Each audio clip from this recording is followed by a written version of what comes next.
इसके बारे में बताऊँगा, इसका तरीका इस्तेमाल, और इसके अलावा ये भी बताऊँगा कि ख़ारिश क्यों होती है, इससे बचने के लिए क्या क्या तदबीर इख्तियार करनी चाहिए। इसके अलावा इस क्रीम के बारे में मुकम्मल बताएंगे कि इसके साइड इफ़ेक्ट और फ़ायदे क्या हैं। सबसे पहले नाज़रीन इसके फ़ायदे के बारे में जान लेते हैं। इससे पहले इसकी पैकिंग जो है इस तरह की, इसकी ऑरेंज और वाइट कलर की है और 30 ग्राम की क्वांटिटी है इसकी। इसके अलावा अगर इसकी कंपनी के नेम की बात करें तो वो लोट्रिक्स, और इसके साइंटिफिक नेम या जिसको साल्ट कहते हैं उसकी बात करें तो वो पैराथीन है। इसके अलावा नाज़रीन कंपनी का जो नाम है, यानी कि जो कंपनी इसे बनाती है वो जो है GSK फार्मा है, जो जिसकी ये प्रोडक्ट है।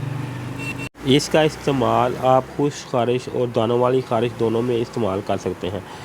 अगर आपकी स्किन के ऊपर एक पिंपल वगैरह, दाने वगैरह हो गए हैं तो भी आप इसका इस्तेमाल कर सकते हैं। अगर आपकी स्किन के ऊपर वैसे ख़ारिश हो रही है तो भी आप इसका इस्तेमाल कर सकते हैं।